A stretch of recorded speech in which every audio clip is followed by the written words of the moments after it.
Yan. Saktong 10 o'clock. Magandang umaga po mga kalapatids, mga ka-excellence.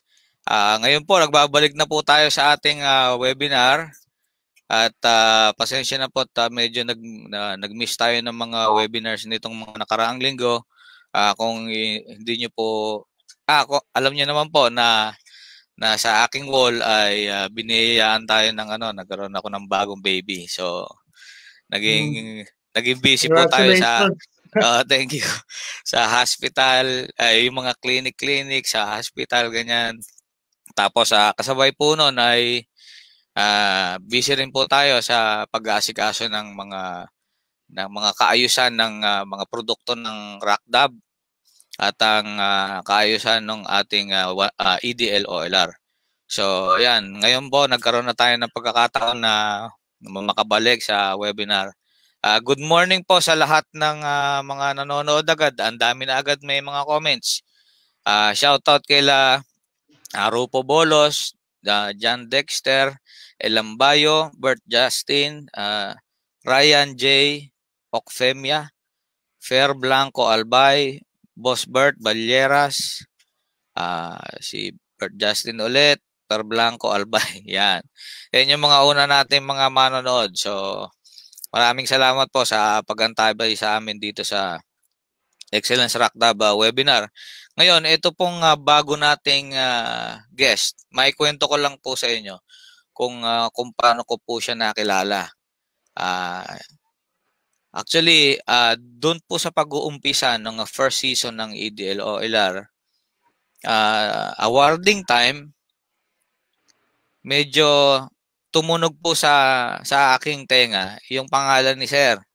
Dahil ilang beses ko siyang narinig dahil ilang ibon yung overall niya. So, talagang bigla akong na-curious. Bukod pa doon, to be honest, medyo mataginting yung kanyang apelido. Sa sobrang ganda, kailangan ulitin. Ganyan. Tapos edi syempre, ibig sabihin si Sir ay nanalo sa EDL OLR ng maraming overall. Tapos kinausap ko po siya na baka po pwedeng makakuha po ng kanyang mga linyada para maidagdag po sa upgrade ng aking loft. Malugod naman po siyang pumayag at pumunta ako sa kanila, nagkwentuhan kami. At ito pong tao na to ay malapit po doon sa aking mga prinsipyo sa pag-iibon. Kaya po, umpisa pa lang, gusto ko na po talagang makuha yung ibon niya at mapunta sa loob ko. Kasi halos hindi na ho magkakalayo yung aming diskarte sa kalapate, pati po sa pagkuha ng mga bagong line, sa pagkilatis ng bloodline, sa pag-evaluate ng performance. So, ganun po si Sir na uh, uh, strict sa selection, pero ano ba tawag doon? Pero hindi komplikado yung pagkakalapate niya. Yun.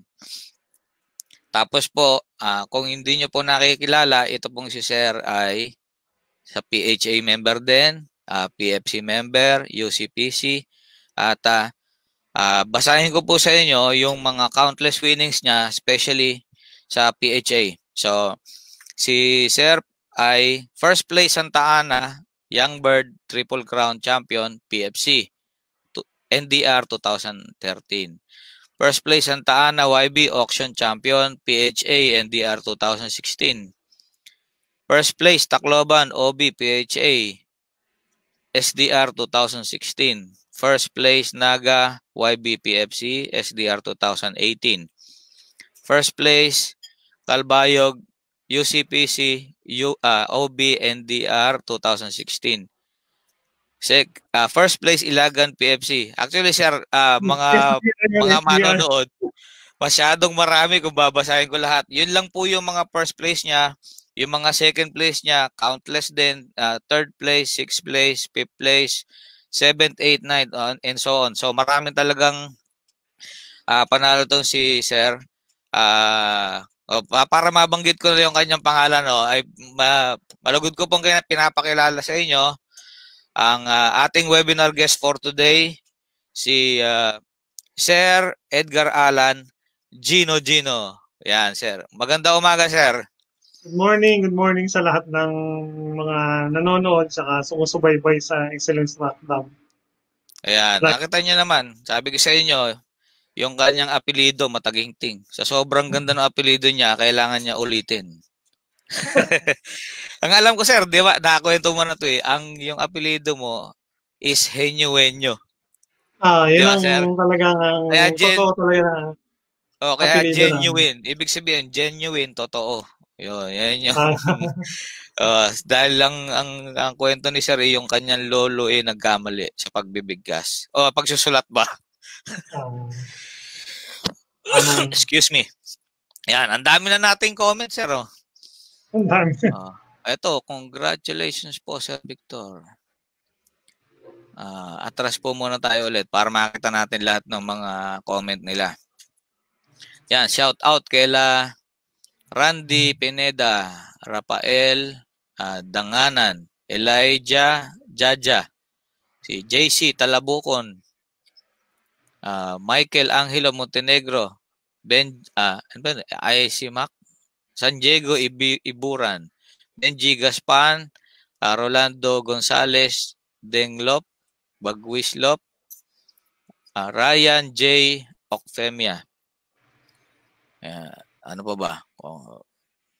Boss Bert Balyeras. Ang dami. O yan, sir, doon sa mga manonood natin, no, kung meron po kayong naiisip na katanungan para sa akin or para kay Sir Edgar o kay Sir Alan. Ano ba, sir, ba prepare mong Edgar or Alan Alan? na lang, Alan. Alan, kay Sir Alan, yan. Yan, actually, pag nag-uusap kami ni Sir Clive, laging niyang banggit, Alan, hindi Edgar. So, yan. Kung meron po kayong mga questions, habang ikinukwento sa atin ni Sir Alan yung kanyang istorya o yung kanyang pamamaraan sa pagkakalapate, kaya susubukan po natin na hindi ma-miss yung inyong comment para makita natin yung questions para masagot natin. Yan. Okay, sir. Umpisa natin, sir. Sir Alan, natatandaan ko, nung ako nag-umpisa magkalapate, bata pa ako, nagsimula na ako magkalapate. At natatandaan ko, siyempre, yung pinsan ko na tropa ko rin, no? Kaming dalawa yung may daladalang kalapate, tapos nagginaganon-ganon sa kalsada, di ba? Pinapaganon mo yung pakpak. Tapos maghahanap ka ng lugar na mahahagisan dyan sa tabi-tabi dyan. O kaya makikipag-tagitan ka doon sa mga kapitbahay mo. O yan. Kaya ganun po ako nag-umpisa, bata pa lang. At naging seryoso po sa pagkakalapate nung year 2000, nung aming inumpisahan po yung pundasyon ng SRPC, yung Santolan Racing Pigeon Club. So sir Alan, paano ba kayo nag-umpisa magkalapate? Nag-start ako age ng 9-year-old. Bumisita ako doon sa classmate ko sa Malabon. Sa Malabon kasi ako lumaki. Nakita ko, meron ako nakitang isang loop, maliit na loop lang.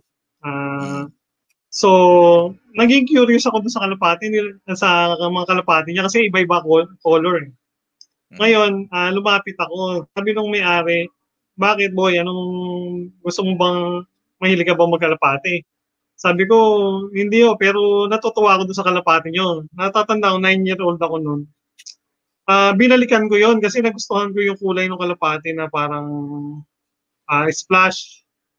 So, Batman kung tawagin. Binalikan ko yun, pinag-ipunan ko yun, sabi ko bibilin ko. So, binalikan ko. From that day, natuto ko sa age ko na 9-year-old, gumawa ko ng sarili kong loop na maliit lang, natuto ko magkarpintero, hanggang sa dire-diretso na yun. Pagdating ng age ng 19-year-old ako, doon ako nag-start na isang beses, sumali ako sa PSP, nag-member ako ng PSP. Okay. Yung Sir Tom, yan, Tom De Vera. Nag-member ako noon, through kapitbahay na malapit din sa amin, kakilala ko si Cesar Capili. So, di nag-member ako. Nung nakapag-member ako, nag-try akong lumaro ng isang season. Ano ako noon, college na. Di sinuwerte naman, nag second place ako ng Bayumbong at saka ninth place. Nagulat sila. Talagang binisita pa nila ako. Kasi nung time na yun, wala pa namang clocking noon ng ng through telephone, di ba? So, wala naman kami telephone sa bahay. Ang ginawa ko, ang pagkadating ng ibon ko, kinuha namin yung number, yung sa ring sa rubber band, tinatakbo pa, siguro mga 10 meters away pa sa bahay namin, yung telephone na public phone, nakiki-public phone pa kami. Ah. So, gano'n kalayo yung gano'n kumbaga na-waste yung time na Pero, luckily second place pa ako ng Bayambong tsaka ninth place, dalawang ibon. Ang sinali ko nung tatlo, yung dalawa nanalo. So, one time lang yung nakasali ko. After nun, hindi na uli ako nakasali kasi nag-start na ako mag-work. Pero yun ang unforgettable ko kasi nagulat yung mga taga PFC kasi syempre, first time tapos sabi bata pa yung nanalo. Nag-inspect sila doon sa loob ko after siguro mga 3 days, 5 days, pumunta sila yung mga direktor. Sa PSP yan, sir? PSP, sabi nila, tinignan nila yung ibon nanalo, sige pakawalan mo, sabi sa akin. So, tinignan nila yung ring, pinakawalan. O, tama nga, ibon mo nga yan. Sabi, congratulations. Sabi sila, tatanda ko sila, Sir Bebot ba yun? Bebot. Yun ang nag-inspection sa akin nun eh. Don Pepot pala, Don Pepot. Yun, kaya lang, natigil na nun, nung 2000, pero yung mula 9 years old ako, dire-diretso ako nagkakalapati. Habang nag-aaral ako, nagkakalapati ko. Yun din ang nakita kong advantage ng mahilig ka matuto ka sa pet, sa mga alagang mga hayop. Kasi ang bata, lumalaki na responsible. Kasi kailangan kang umuwi na maaga para pakainin mo yung kalapati mo. Kailangan pagising mo sa umaga, asikasuhin mo sila, lilinisin mo yung mga inumin nila. Kaya parang advantage din pag meron kang pet dahil imbis na mabisyo ka na kung saan-saan, sa sugal or drugs, nagiging responsable yung tao hanggang sa magbinata siya, hanggang sa maging tumanda siya. Parang isa ding advantage yun. Kaya sabi ko siguro isang maganda rin yun. Kaya naging maganda rin yung future ko kasi naging responsible ako sa lahat ng bagay. Dahil sa training ko mula ng bata ako hanggang sa nagkaisip ako. Ngayon, yun ang 19 years old, tumigil ako magkalapate. Nabalik na uli ako noong 2010, halos 2009-2010. Nung makapag-establish na ako, nakapag-work na ako, nakapag-business na ako, one time, holiday, na sabi ko, naiisip ako, ano ba gagawin ko dito sa bahay dahil wala namang akong pinaglilibangan, basa lang ng basa. Yung isang tauhan ko, meron siyang kalapati, parang story din ni Clives, na meron siyang tao na may kalapati. Sabi ko, may kalapati ka? Oo, meron. Sabi, gusto mo, sir, bigyan kita ng isang pares na inakay. Sabi niya sa akin. Sabi ko, sige, subukan ko ulit mag-alaga. So, bago niya ibinigay, sabi ko, papagawa muna ako ng loft. Pagawa ko ng loft doon sa rooftop ko. From that day uli, ng 2010, nag-start uli ako mag-kalapate hanggang ngayon na. Tuloy-tuloy na yun. So 2010 lang, nitong recent lang ng 2010. Tsaka pa lang kayo nagdire-diretso ulit. Akala ko sir, kaya pala sa record nyo, nito lang, latest lang po yung mga year. Ngayon, meron pa akong yung continue ng kwento ko. Noong 2009, palibasa nga, nagre-research ako dahil nagkaroon na uli ako ng interes sa pagkakalapati. Sabi ko, siguro pag ang ibon ko imported, advantage ako doon sa mga kalaban ko kasi baka mas hybrid yung alaga ko. Oo. Hindi rin pala, kailangan pala mag-cross ka rin ng local. Mm. Kasi tested na yung mga local natin dito. Saan kayo kumuha, sir, ng import? Start ako nag-import kay Richard Banson, 2009. Mm. Siguro, ilan ba yung unang binili ko sa kanya? Apat na, yung Berkamin, yung Bandenabel, saka yung Cookman. Pero sa mga nabili ko sa kanya, yung Berkamin talaga naging foundation ko, yung Black ko yung si Barco. Mm. Hanggang ngayon, Okay. siya pa din ang ano. Mm. Kaya, Ngayon, sir, natatandaan nyo, meron akong nakuha. Kamag-anak ba yon? hindi, yung sa'yo, yung nakuha mo, maaari, pero yung alam ko nanalo sa'yo, yung line ni Speedo. Mm. Kaya ma-share ko na lang din doon sa mga nanonood, no, kung hindi nyo po alam. Ako po umangkat ng mga ibon galing kay Sir Alan na year 2018. Actually, 2018, meron po akong total of 12 birds. 12 birds na naidagdag sa aking lot. Diyan po, kasama po yung mga ibon ni Sir Alan. Kumuha po ako ng ibon ni yung isang champion natin, si Sir Ramil Del Rosario. Nakakuha po tayo kay Sir Jimmy Gan. Kay Sir Iking de la Cruz. Yan yung mga nakuha kong ibon sa kanila. At tulad nung kaninang sinasabi ko, meron tayong mga pamantayan na sa pagpili, sa pagkuha ng mga bagong ibon, no. Katulad nung kay Sir Alan, medyo parehas na kami ng naikwento sa akin ni Sir Alan na sa kanya parang regardless din yung name. 'Di ba, sir? Tama yun. As long as yan winning line o winning family, kukunin niya yan. Ganun din ho yung sa akin. Katulad nung kay Sir Ramil Del Rosario. Kumuha po ako ng mga kapatid nung first overall niya sa EDL OLR. Tapos kay Sir naman din, kumuha din ako ng mga ibon.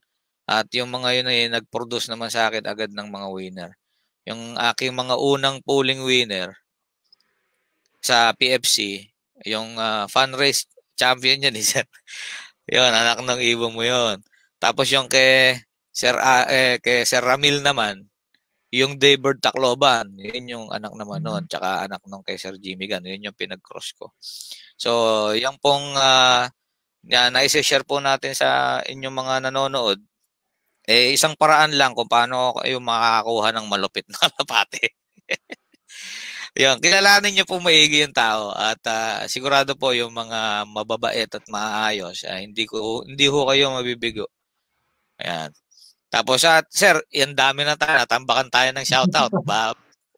Ano muna natin sila? Shoutout kay Botay Robles, yan. Justin Hilapo, JBT Nyacarillo, sila Sueno, John Lester Luis, Uji Alvaro, ayan. Felix Lakbain, Justin De Castro, Retep Lop, Kaber, Yakulop, Noremo Sonjay, Aris Gaspar, Nevoj, ano ba yun? Joven. Tapos si Alan Alejandrino, J. Nube, Leyland Zuniga, Conrad Berson, Ray Sampaga, Otski Real, Baki, Bert Justin, John Ray Garcia, Harmley Castillo, si Jeffrey Laksa, shoutout sa Laksa Brothers. Ayan, yung iba ulit na. Teka, pa-shout. Inocencio Gois. Ang dami. Ang hirap ba sa akin? Dikit-dikit. Ayan, sir. Ituloy na natin, sir, no? Kaya naman tayo na pinapanood ng ating mga mga kalapatids na sumusubaybay dito sa webinar, tinatanong po natin yung mga guest, paano po ba sila magkalapate? At kung willing po kayo, i-share nyo po sa amin yung inyong mga pamamaraan sa mga breeder, supplier, sa stock. Kung meron po kayong mga special na sikretong ginagawa na yung iba akala sikreto pero hindi naman. Ay mga ganun. Ay sir, umpisa natin sir, paano ba kayo mag-breed? Ayan, kung meron po ba kayong special na preparation bago nyo pagparisin yung kalapate? Actually, halos parehas din ang mga sistema ng mga ibang fancier, flashing. Pero bago ako mag-pair, 1 month before ako mag-flashing, kinokondisyon ko muna yung mga breeder ko. Kasi syempre, nakaseparate sila. Sama-sama sila, hindi naman sila talaga natututukan na one by one na pabigyan mo sila ng tamang ano. Habang naka-separate sila after ng breeding season, naka-separate yung cock tsaka yung hen. So, meron pa rin silang weekly na mga supplements na binibigay ako. Yung probiotic, electrolytes, vitamins, mga 2 times a week, tsaka yung electrolyte, yung So probiotic 2 times a week din. yan po yung maintenance nyo Maintenance yun, oo. after breeding pahinga, may kasamang electrolyte, vitamins, probiotic, and then Mm. bago 1 month before 1 month before ng before flashing, yung kino-condition niyo talagang, sila. Ngayon, yung paano sir yung conditioning na sinasabi niyo sir?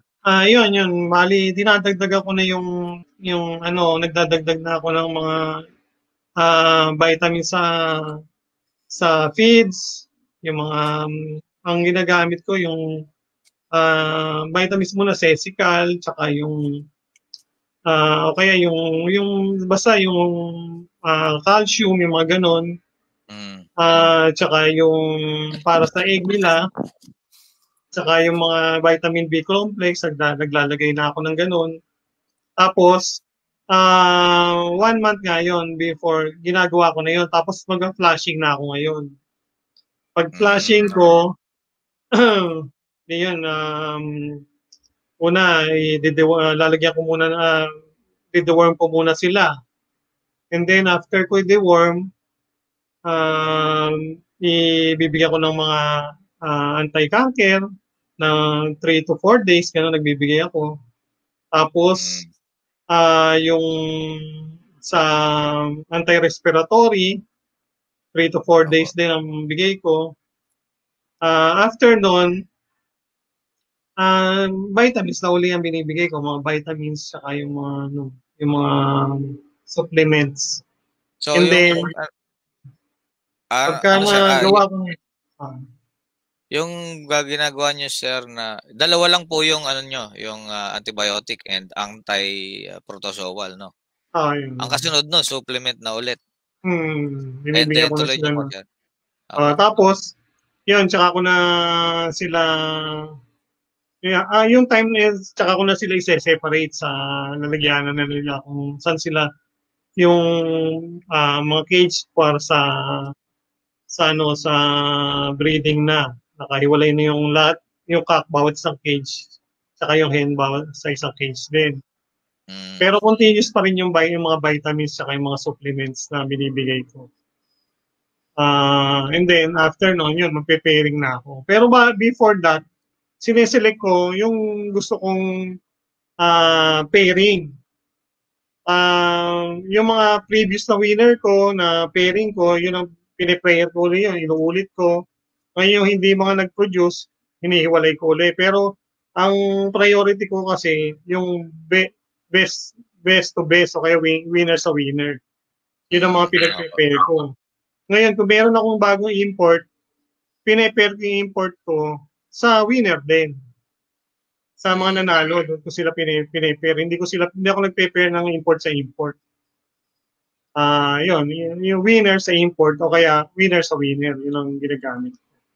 Ayun. Basta ano sir, kunwari, actually kung marami kayong babae, tas marami kayong Um, lalaki, lahat maraming winner na lalaki, maraming winner na babae, paano kayo nagsusukat kung sino yung bagay, yung gusto niyong ibon? Actually, ang line ko kasi, umiikot lang sa 5 eh. 5 line lang sila. 5 bloodline lang.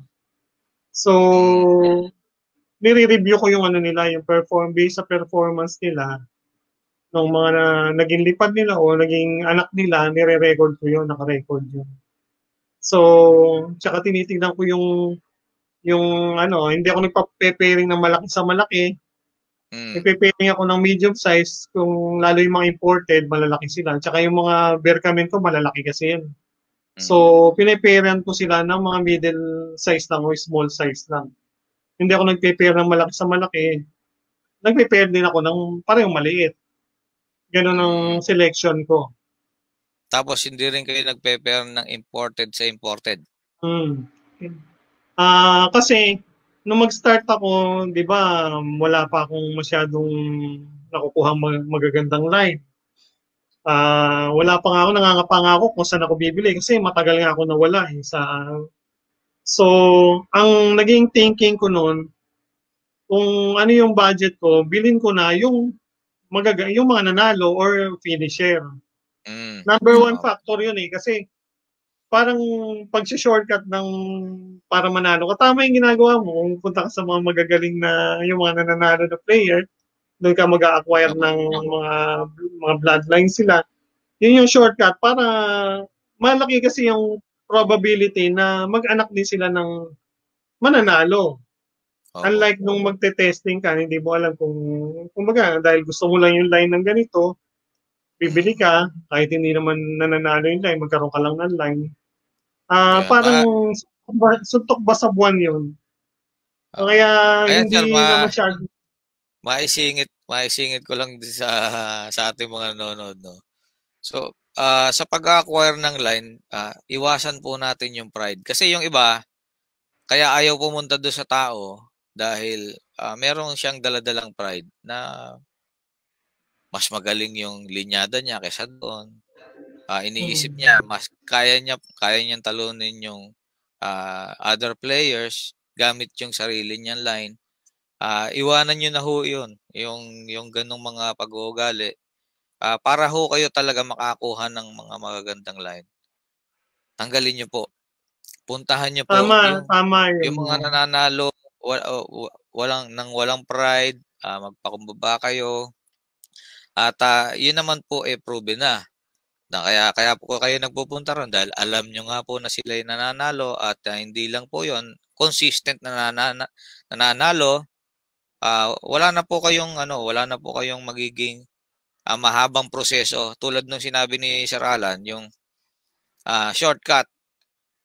Dito din sa amin sa Santolan, yung ibang mga newbie dito sinasabihan na natin 'yan ng shortcut para nga po yung dinaanan natin na mahabang proseso para Hmm. magkaroon ng gano'ng magagandang maayos na ibon, hindi na nila daanan. Pati sa pagkokondisyon, yung mga tama, itinuturo na natin maaga pa lang sa kanila para hindi na nila daanan yung mga dati nating maling ginawa. Yan, yun yung mga natutunan ko through the years na sa pagkakalapate. Ang tagal ko na rin nagkakalapate. Tulad nyo sir, bata pa lang din ako, nagkakalapate na ako. Ayan, may tumatawag po. Ayan po. Sa akin ba yon? Teka lang oh. Ito, basahin natin yan. Ano. Meron akong nakita ritong ating kumpare na nagbibiro, sir. Ito, sabi niya nakakasilaw daw. Baka mas Taloko to si Ipe. Shout out kay parang Ipe. Sila, ito, maraming nagsasalute. Thank you po sa inyo. Meron tanong dito, sir. Ano po ba mas maganda? Loft na nasa baba lang or nasa rooftop? Anong insight mo diyan, sir? Siguro kung ano yung lugar na meron ka, wala naman siguro sa may kung nasa baba o nasa taas. Kaya lang advantage lang kasi talaga pag nasa taas kasi siyempre nasa rooftop, siyempre sa mga lap winner, mas mataas yung probability na manalo ka kasi ang ibon mo diretso na agad sa trapdoor. Pero kung wala ka naman talagang space, talagang sa baba lang, marami rin naman na nanalo na ang loop nila nasa baba lang din ng Opo, bahay. opo. Kaya Ayan, eh, yun. siguro nasa ibon at nasa nag-aalaga yun. Opo. Nasa lugar din kaya nga kaya sila nasa baba kasi wala silang ibang lugar. Oo, oo. 'Di ho ba? Pero Tama. actually sir, marami mga fancier na nag-umpisa sa baba. Pero pag nagkaroon ng pagkakataon magpatayo ng bahay, rooftop ang pinapatayo. Normal sa Oo, mga mas fancier 'yun. ganda kasi Opo, talaga pero pag nasa taas. Yung pagtuturo, opo. number one yan, hindi ka mahihirapan. Mai-share ko na lang din ho, sa aking experience din ho, kasi loop din ako sa baba, nakapag-loop ako sa taas.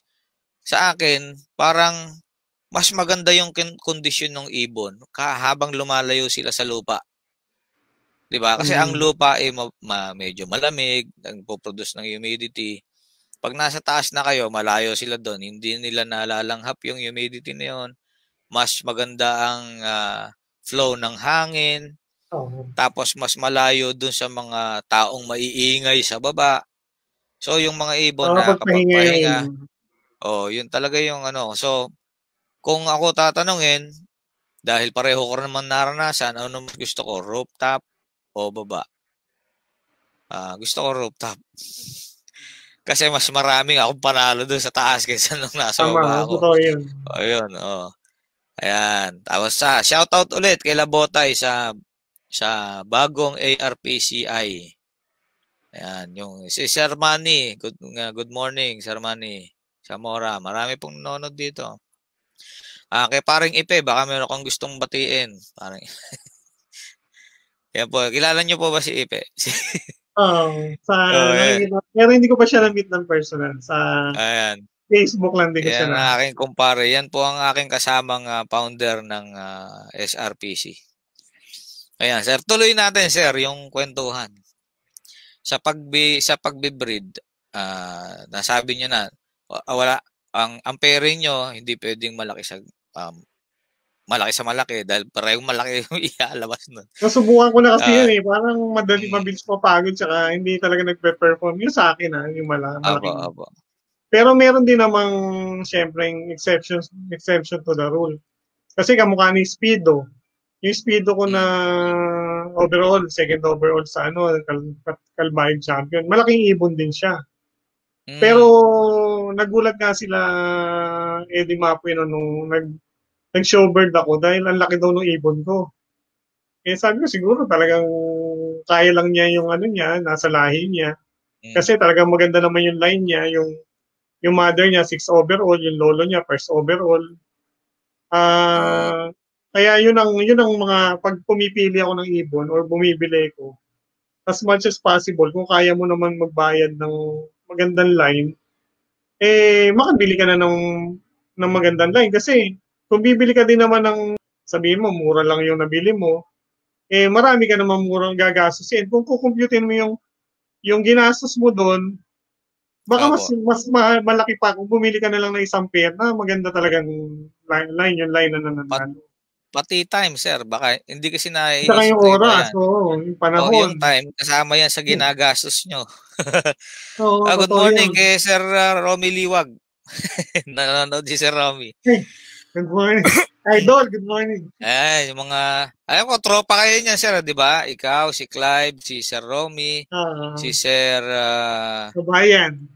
si Kabayan Lop. Yes, yan, sila. Yung mga tropa nyo. Ayan, sir. Kanina meron ako naisip, nakakalimutan ko tuloy. Bigla pumasok yung, doon sa breeding nyo. Siyempre, mag-iitlog yan. Meron ba kayong sukatan? Kunwari, kailangan umitlog ng 8 to 10 days. Pag hindi, baka may problema ibon. O Oo, meron kasi kayong tinitignang usually standard sa...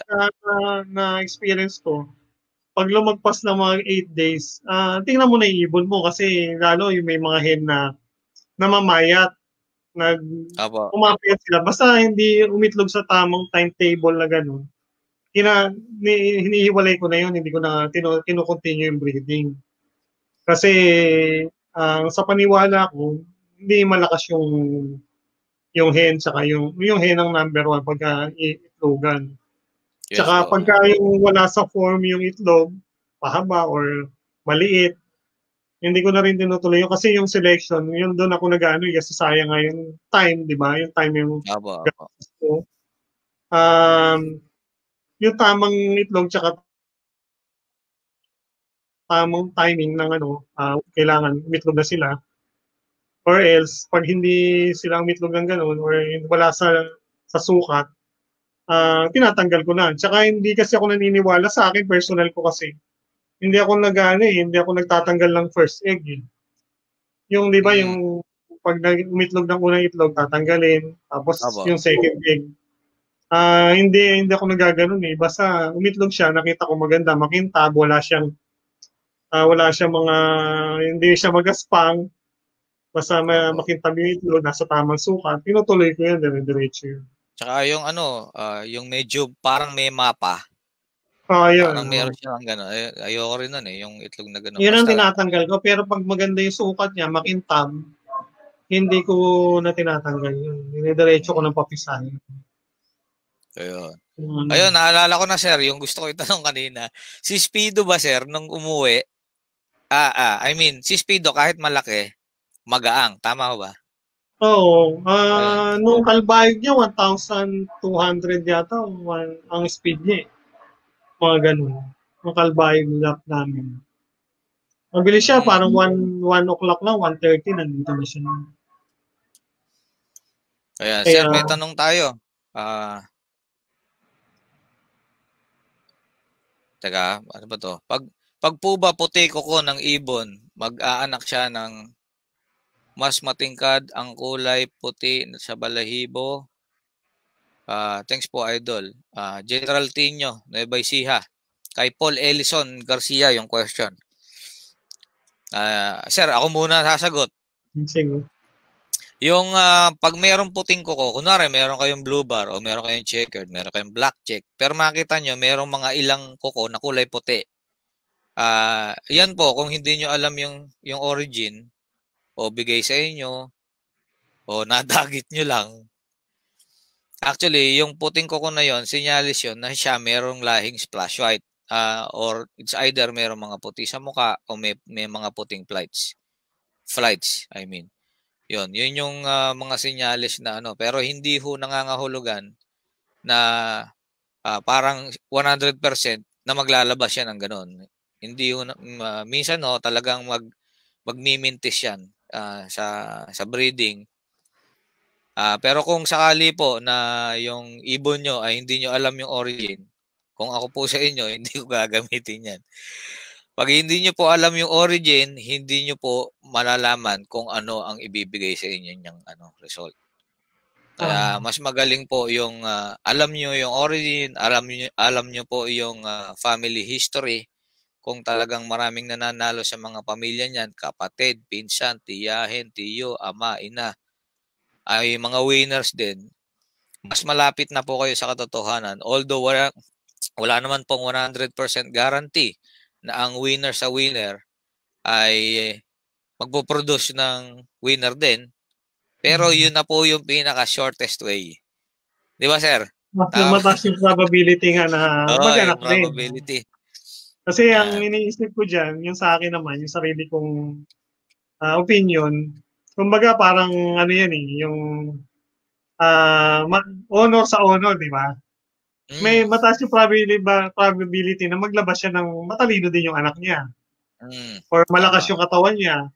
On both Malakas sides. din, malaki din yung probability. Unlike nung hindi naman natin alam kung or hindi naman talaga nagagamit ng may kakarera, siyempre, hindi din gano'ng kataas yung probability na maghanap din ng mahusay, na matibay. Ayan. Si Kabayan Lop nanonood. Good morning daw sa atin dalawa. Good Ayan. morning din, Idol Tapos Kabayan. si si Sir Pablito Abasolo. Ayan. Watching from Good morning din. Chicago. PL Abasolo, Famlop, Engineer Pablito Abasolo. Cheers, Mr. Victor and Champ Edgar Allan. Yan. Tapos meron pa ako isang nakitang tanong dito, sir. ah, Nawala. Teka. Sir, pwede po ba mag-flashing ng bawang sa tubig kahit may inakay ang kalapati?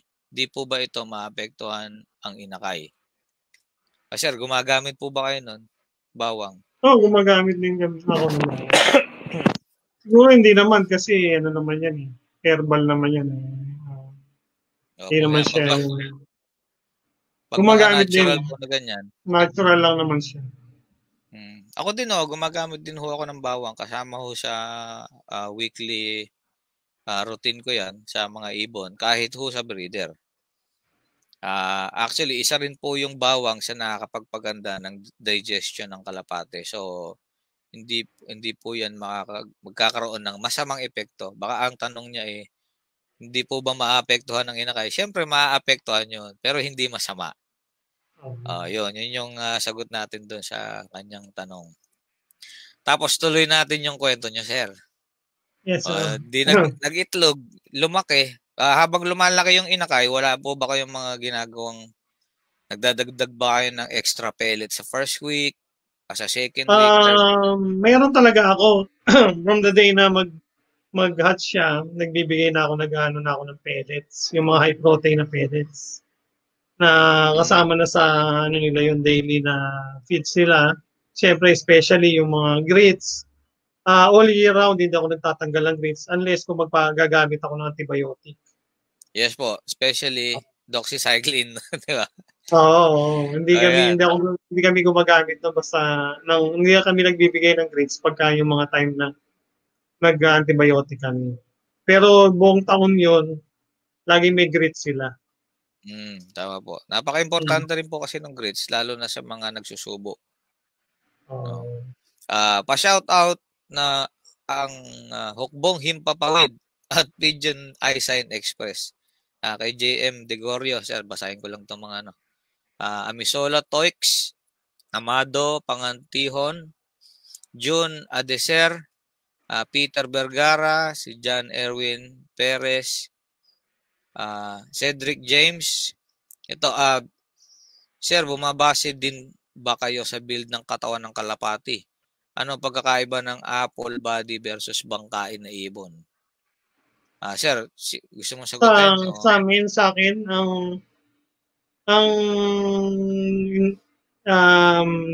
ano ba tawag dito? Yung sa mga nananalo sa akin sa South, ang based do sa sa analysis ko, yung mga apple mga bangkain yung nananalo sa akin pagdating sa South. Yung si Blueface, si Speedo, meron pang iba, puro sila yung apple, bangkain sila. Kahit anong pakain mo sa kanila, talagang hindi lumalaki yung katawan nila parang payat pa din, pero lalakas ng panginawakan.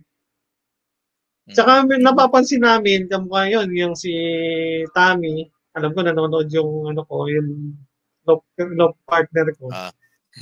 Siya din kasi nagbibigay sa akin ng data or information na yung mga ibon namin alam nila kung ano yung kakainin nila pagdating na ng karera. Kahit bigyan mo ng marami, alam nila kung ano yung gusto nila kainin. So, lumalabas na kailangan matuto rin tayo doon sa kalapati natin. Mag-observe tayo, obserbahan natin kung ano yung mga pangangailangan nila. Kasi meron kami, kamukha nito, yung nanalo sa amin, kung tawagin namin si Dante, kasi parang Dan ng kulay. Itong last race ng PHA, second place siya ng Tatbalogan, 7 overall siya sa PHA. Hindi siya kumakain ng madami nung time ng karera. Kahit madami ka ilagay, hindi siya kumakain ng madami. Siya yung nanalo sa lock namin itong huli. Kaya naano rin namin, sabi namin marunong yung ibon, alam niya kung ano yung kailangan niya. Pagdating na ng mga race period. Yun narinig nyo kay Sir Alan. Tsaka sir, at tingin ko, nasa lahi Kasi kung yung lahi nila Speedo, ganun talaga. Pero winning line, I don't care. Kukuha ko ng line na yon. Kasi kahit siyempre marami sa atin ang gusto apple type o yung mga parang mga brick, di ba? Solid, Oo. buo, kung tawagin nila. Bukang-buka daw yung mga muscle. Wala akong pakialam. Kumbaga, I don't care. Oo. Kasi kung bangkain, meron din ho akong bangkain na winning line eh. So, Mm. nananalo ho yung lahat ng klaseng, lahat ng klaseng body type, kung tawagin.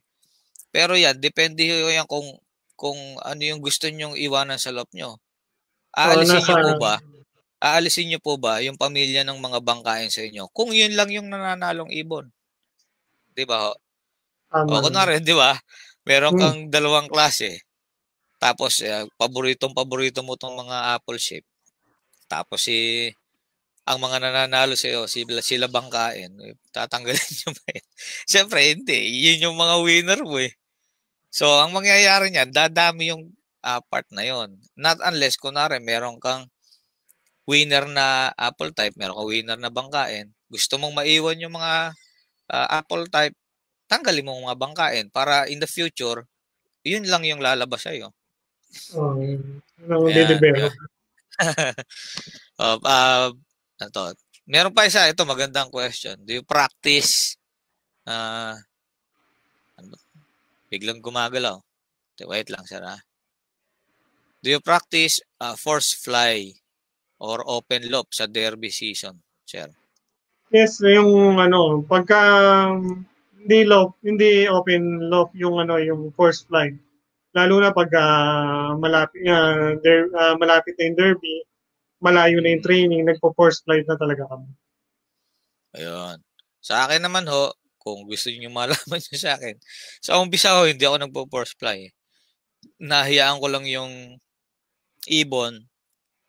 Tapos mga 1 month before mag-training, paminsan-minsan ho, mga thrice a week, pinapa-open loop ko yung loop para maghapon silang pwedeng lumabas-pasok. At actually, pinapa-develop ko sa kanila yung maturity dahil gusto ko maligaw yung iba pumares. Para ganyan, magkaligawan ba? Tapos, ganun ginagawa ko. Ang force flying ko, siguro parang hindi ko na ginagawa eh. Kasi sir, pag maganda kondisyon ng ibon, hindi mo kailangang pwersahin. Kusa silang lilipad na matagal. Ang pinakagusto kong low flying, yung nakikita ko. Hindi, okay din syempre yung makikita mong lumayo na wala. Tapos makikita mo dadaanan ka. Yun, maganda yun. Pero yung matagal na nawala, tapos hindi mo nakitang dumadaan sa'yo, huwag ka maniniwala na yun puro lipad. Baka kasi Oo, dumadapo parang yun sa ganun. ibang lugar. Meron na po tayong mga kwentong ganyan sa ibang mga tropa. Akala niya, 3 oras lumilipad yung mga kalapate niya. Yung pala, nakatambay dun sa may kabila na hindi niya nakikita. Ganon, ganon. Kaya mas maganda po kung nakikita niyo yung ibon na lumalayo, tapos makikita niyo yung babalik, dadaanan kayo, lalayo ulit. Yun po. Kaya yung mga nagfo-force fly, actually, tingin ko yun dahil yung mga ibon ay lumipad dahil masyado nang bumigat. So, kung makakapagpayo ako tungkol dyan, huwag nyo na lang hayaan na bumigat. So, kung hindi kayo magpapalipad, kunwari, nag-stack kayo ng ibon for 1 month, huwag nyo bigyan ng saktong pagkain. Dapat bigyan nyo ng kulang kasi hindi naman sila maggagastos ng energy. So, pag hindi nila Oo. nagastos yon at merong sobra, magiging body fat ho yun. Kaya bibigat ang ibon. Ayan, sir. Eto, sir, mas maganda ang herbal, yung buto ng malunggay. Ano yun? At least 5 na butil. Ayan, hindi pa ako sir nakakita ng buto ng malunggay. Ano ba yun? Ah, Yung sa amin, ano ayan, na, sir. powder na. Mm. Pero yun, Naghahalo gumagamit kami kayo ng na sir. powder. Malunggay. Ako sir, O yung kaya fresh. nagpapakulo kami ng ng Ako sir, malunggay. Yun dahil yung hinahalo namin sa inumin. yung loob ko, katabi ng ng talipapa. Pag gusto ko maglagay ng malunggay, bumibili lang ako ng isang bugkos na gano'n, 5 piso. Nilalagay ko na lang doon sa loob. Maya-maya, ubos na 'yon. Oo nga Ah, pala pagka season yun, nagbibigay ako nun sa mga breeder. Pagka ayun. first week ng inakay, bibigay ako. Actually, tuloy-tuloy Ayun. din, nagpapakulo ako ng malunggay. Hinahalo ko sa, Ginagawa nilalagyan ko ng halo. ginagawa niyong tea. Ginagawa kong Shoutout tea, binibigay ko doon sa, Kayla Burns. Eto, sir, merong ano to, Team UFC Abe Abe Racing Pigeon Club. Sir, anong mas magandang gamot sa humihingal agad? Ano ang sintomas nitong hingal? Si Sir JM Degorio. Ayan, sir. Gusto niyo sagutin o ako na lang sasagot? Ano daw mas magandang ikaw gamot muna. pag humihingal? Ang Actually, baka kung bago pa lang umiikot yung mga ibon, talagang may hinihingal sila kasi wala pa silang stamina. And then, kung talagang um, hinihingal pa rin, nagte-training ka na, baka meron siyang sipon or meron siyang respiratory problem. Ayun. Tama. Yung sinasabi ni Sir, ito, hindi ko alam kung maraming nakakaalam nito. Ano. Ang, ang ibon, pag less than 30 minutes lumipad, pagbaba, humihingal yan. Hindi yan pag bumaba makikita nyo parang wala lang. Hindi po ganun yung cycle ng respiration ng kalapate. So, pag napansin nyo po, ito, tignan nyo sa loob nyo, paliparin nyo po ng more than 40 minutes ang ibon nyo. Tapos, pag bumaba, tignan nyo kung may hinihingal. Doon nyo makikita na merong hindi maganda na respiratory system, kung sino man sa kanila. Pero, makikita nyo yun, after 40 minutes, hindi na sila hinihingal kasi nandoon na yung consistency nung paghinga nila. Kumbaga nasa cruising na yan stage na yung mga ibon na hindi na sila consistent na rin yung flow ng hangin kasi yung mga Ang, less than 30 minutes kaya hinihingal yon kailangan nila humihingi sila ng mas marami pang oxygen dun sa sinusunog nila sa paglipad. So after nun, ayun yung tinatawag kong threshold yung 40 minutes na yan. Pag na-break niyo yan, kaya ako sir, pag nagpalipad, not necessarily maka isang oras ako. Ma-break ko lang yung 40 minutes, okay na ako dun. Kasi yun na yung time na okay na yung lipad ng ibon. Nandun na siya sa cruising cycle, gano'n. Ayan. Ano po yung, di tayo makatuloy ano po yung racing weight na matatawag, Sir Vice? Sir, sagutin ko na, yung racing weight, yun yung buoyancy ng ibon. Ano po ba yung buoyancy? Tulad po sa tubig, bakit po lumulutang yung mga bagay? Kahit hubar ko, lumulutang sa tubig. Yun po yung tinatawag na buoyancy. Sa mga ibon, yan din po ang requirement ng buoyancy. Ano po ba yung buoyancy? Yung pag-float nyo, pag-float ng ibon doon sa hangin.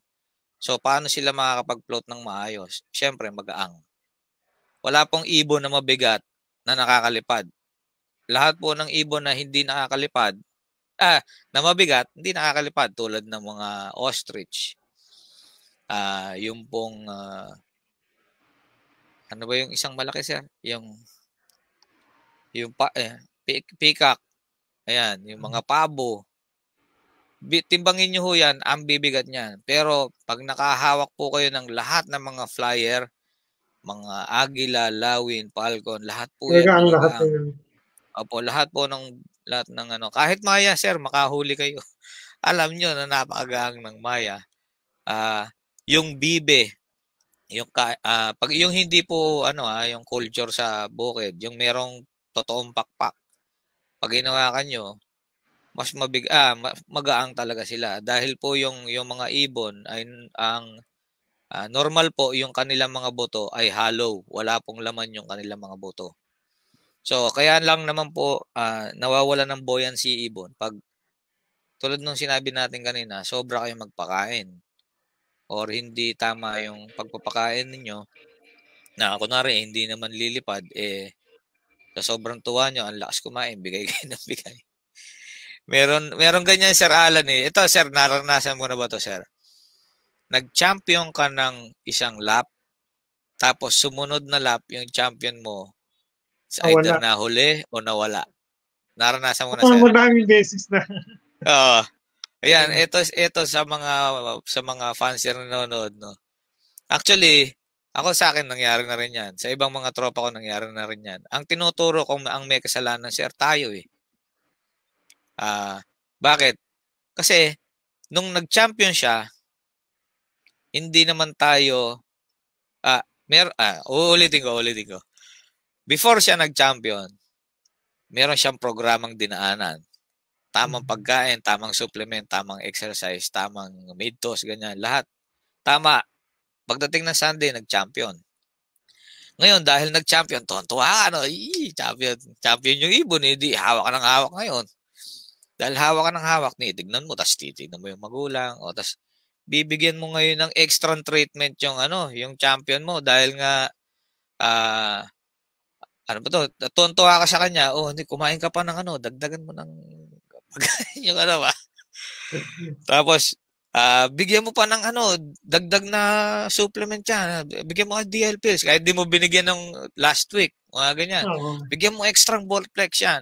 Dahil tuwan-tuwa ka eh. Kawawa naman para makapagpahinga ka agad, makarecover ka agad.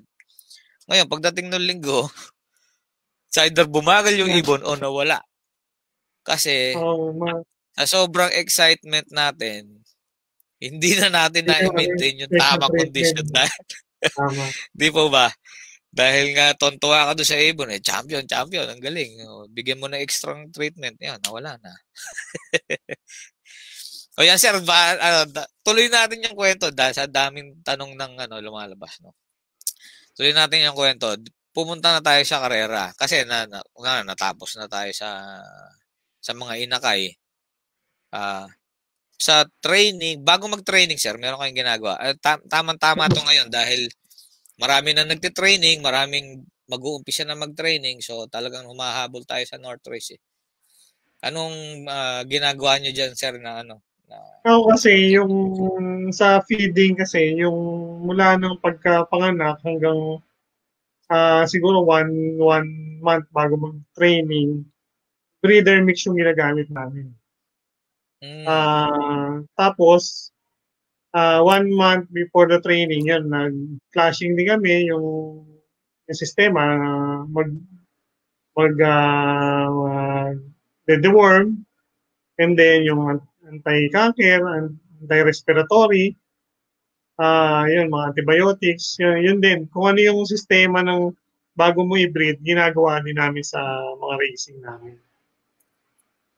Tama rin po. Sir, wala kayong special na, kunwari sa training, Sir, ano una mong distance? First na namin yung self-toss lagi, mga 2 beses sa may kawayan o kaya sa tabang. Yun lang, after to self-toss, sabay na kami sa club training. Ganun lang kasi wala rin kami time na mag-self-training kami ng tuloy-tuloy para sa ibon lang namin. Kaya lagi kami sumasabay lang sa club. Sa PFC lalo. How about si Tommy? Ang dami mo namang truck. Hindi din kasi busy rin siya. Kaya yun lang, yung pinapaload ko na lang sa truck, hindi kami nagsiself-toss talaga. Pag Sir, para matuto lang lumabas yung ibon sa matuto lang lumabas yung ibon sa training box tsaka sa truck. Ganun lang. So, ibig mo sabihin, Sir, pag mid-toss, hindi, club pa rin kayo? Sa club pa rin, club pa rin kami sumasabay, hindi kami nagsasariling. So, para mahirap atang turuan yung ibon para mag-break. Di ba? Sa bagay, nasa Malabon kayo, Andun lahat nung ano. Ganda kasi yung area namin, oh. Oo, yung maganda nga pala yung area nyo. Ay, sir, yung loft nyo, sir, naiba ba yan ng lugar? Kasi Oh, sa ano na, dito na kami sa may Panghulo na. Yung flyer loop ko, doon ang location. Mukhang maganda naman kasi nitong unang race namin, nakapwesto naman kami. Nakadalawang top 3 kami, tsaka overall. Kaya sabi ko, mukhang maganda naman yung location ng loop namin, tsaka yung ventilation. oo Kasi nga, meron sir, naman agad resort eh. talaga namang ano, sir, yung mga lugar nyo ng Kamanaba na yan, tsaka Manila, napaka-advantage, lalo na sa North. Hmm. Napaka... Eto, sir, pa-shoutout muna, ang dami na namang si Aljen Pineda, Jamus Loft, si Roy Dilla, sir. Pa-shoutout naman kay Gabriel Caseñares Ramos, na tropa sa Manila, fancier natin yan. Si Sir Egay Saplala, yan. Good morning, sir. Si Gals Hexed, Gabriel Caseñares Ramos, dami mga tutunan. Okay, ako lagi. Marami daw siya natutunan. Sana sir, mas naiintindihan niyo yung mga pinag-uusapan natin. Sa si Malunggay. Salamat sa sagot. Ano pa ba? 3 times a week, 2 to 3 times a week po, tapos subuan ng B-complex, tas bawang sa tubig. Ano to? Hindi po. 2 to 3 times. Hindi ko masyado maintindihan. JMD. Oh, yung parang ano eh, yung nagbibigay ng B-complex. Nagbibigay kami ng B-complex. Ikaw, sir, anong araw ka nagbibigay ng B-complex? Actually, ang bigay namin, Tuesday tsaka Thursday, ganun. Tugma tayo sa Thursday, sir. Ako Thursday. Yun Tapos, pero kung hindi lang B-complex ang binibigay nyo, actually, ito, may share ko lang sa mga nanonood, no? Itong ating Rockdab Ballplex ay pinag-usapan namin sa Excellence. Dahil naibanggit ko sa kanila, ang ating Rockdab Ballplex ay merong sudden effect. Yung biglang pumuputok. Talagang ang lakas ng ibon, ang bilis ng lipad. Pero meron siyang down, parang merong crash yung ibon. So, yung ating mga veterinaryo doon, itinuro sa atin yung tamang paraan sa paggamit ng Rockdab Ballplex, no? Ang recommendation nila, gamitin natin ng Rockdab Ballplex sa una pa lang ng training, pero underdose. Pwedeng kalahati, pwedeng 1/4. Yan. Mga thrice a week, pwede nating i-introduce silang ganyan. Pero when it comes to karera na, kunwari, one week before pan race, pwede tayo magbigay ng Ballplex 3 times. Ang nire-recommend nila, Wednesday, Thursday, Friday. Tatlong sunod. Yan po. Ang explanation nila dyan, dahil yan po ay meron tayong creatine dun sa ating Ballplex. Kailangan po daw yung creatine maitanim. Yung kailangan kilala na ng system, tapos maiiwan na yung creatine dun sa mga muscle ng ibon. So maiiwasan na natin yung crash o yung downside nung paggamit po ng Ballplex. Yan. Ayan, tama-tama. Ito, si Sir Arman Vasquez. Good morning, mga ka-excellence. Si Sir Arman, nag-guest na rin sa atin yan nung dati. Pangalawa ata si Sir Arman. Si Mark Anthony C. Sir. Shout out sa Silangan Air. Ano to? Air fighter siguro to. At sa akin. Ernesto Belmonte. Shout out kay Nick Nock. Si Sir Dave. Shout out. Ayan. Sa ano, sir? Sa pagkarera nyo, Derby, arrival. preparation, pan race, nagpa-pan race kayo, sir? Hindi sa derby na bihira eh. Pero Hindi ako yung anak nung nung dati nagpa-fundraise ako, ngayon hindi na kami nakakasali ng fundraise eh. meron po Ah, ba kayong ginagawa na na sa preparation? Preparation before derby, ah, ngayon like kami ang ginagawa namin mga 2 weeks bago mag-derby. Sineseparate na namin yung cock tsaka yung hen. mm, Nakaseparate na siya. pero yung Ah, umpisa natural, magkakasama muna magkakasama sila. sila. Oh. Mm. May mga pairing sila, magkakapares. And then, mga 3 weeks or 2 weeks before the race, pinaghihiwalay na namin yun. Yung Nakaseparate na malalaman yung ba cock tsaka yung hen. Oh. and At then hindi namin pinagsasabay sa sa paikot. Nagkakasabay lang sila pag pag training or race na gano'n. mm, tapos pag dating ng race, Pagdating nagkasama ulit.